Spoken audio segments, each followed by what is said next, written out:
Hi hello నమస్తే అండి. ఈరోజు సొరకాయ పచ్చడి చేసుకోవడం ఎలా చూద్దాం. సొరకాయని చిన్న చిన్న ముక్కలుగా కోసుకొని ఇలా వాటర్లో వేసి ఉడకబెట్టుకోవాలి. లైట్గా ఉడకబెట్టుకుంటే సరిపోతుంది. నేను దీనికోసం పచ్చిమిర్చి తీసుకుంటున్నాను. కారం తక్కువగా తినేవాళ్ళు వేసుకోవచ్చు. కొంచెం హెల్త్ బాగాలేని వాళ్ళు, కడుపులో ఇబ్బందిగా ఉండేవాళ్ళు ఈ వంట చేసుకొని తింటే చాలా బాగుంటుంది.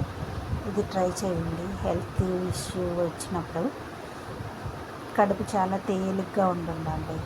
బిర్యానీలు తినడమే కాదు, ఇలాంటివి కూడా తింటూ ఉండాలి. పచ్చిమిర్చిని మిక్సీ గిన్నెలు వేసుకొని కొద్దిగా జీలకర్ర వేసి కచ్చా పచ్చా మిక్సీ పట్టుకొని పక్కన పెట్టుకోవాలి.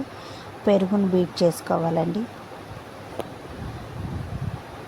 మొక్కలు చూసారు కదా, ఉడికినాయా లేదా చూసుకుని ఇలాగ లైట్గా మనం చూడంగానే తెలిసిపోతుంది. వాటర్లో ఒక 5 నిమిషాలు ఉడకబెట్టుకుంటే చాలా, ఎక్కువసేపు అవసరం లేదు.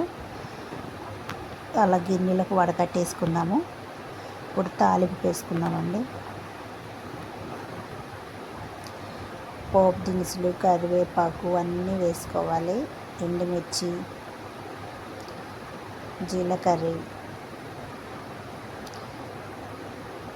కరివేపాకు చెప్పాను కదా, కరివేపాకు అన్నీ వేసుకొని కొంచెం చిరపట్లాడించుకోవాలి. ఇప్పుడు మిక్సీ పట్టిన మనం మిశ్రమాన్ని ఇలా గిన్నెలో వేసేసుకుందాం. తాలింపులో మామూలుగా అయితే ఇది అలా ఇందాక ఉడకపెట్టుకున్న ముక్కల్లో వేసేసుకోవచ్చు. కొంచెం పట్టుకుంటే సరిపోతుంది. మేము కారం ఎక్కువ తింటాం కాబట్టి కొంచెం ఎక్కువగా వేసి పెట్టాను. ఎందుకంటే పెరుగులో కొంచెం పసుపు, కొంచెం ఉప్పు వేసి కొంచెం బీట్ చేసుకుని పెట్టుకున్నాం. ముక్కలు గిన్నెలో తీసేసుకున్నాం. ఇంకా వాటర్ అంతా దిగిపోయింది.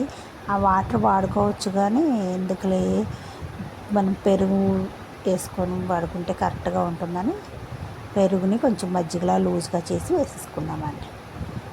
పచ్చి ఉల్లిపాయలు వేసుకోవాలని పచ్చివే, కొత్తిమీర కూడా వేసేసుకున్నాం. మొత్తం కలర్ఫుల్ కాంబినేషను. అసలు తింటుంటే టేస్ట్ చాలా బాగుంటుంది. ఎవరైనా ఒకసారి ట్రై చేయండి. పెరుగున అందులో వేసేసుకుందాం. ముక్కల్లో కొద్దిగా గిన్నెలు కొంచెం వాటర్ వేసుకొని అలా వేసేసుకుందాం. చాలు, ఈ వాటర్ సరిపోతుంది. ఇంకెక్కువ ఏం వాటర్ అవసరం లేదు.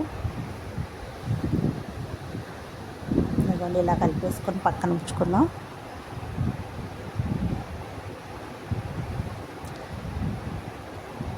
చూసారు ఇప్పటికే పెరుగు ఎలా కనిపిస్తుందో. ఇప్పుడు మనం పోపు వేసాం కదా, దాన్ని అలా మనం పెరుగు చట్నీలు వేసేసుకుందాం.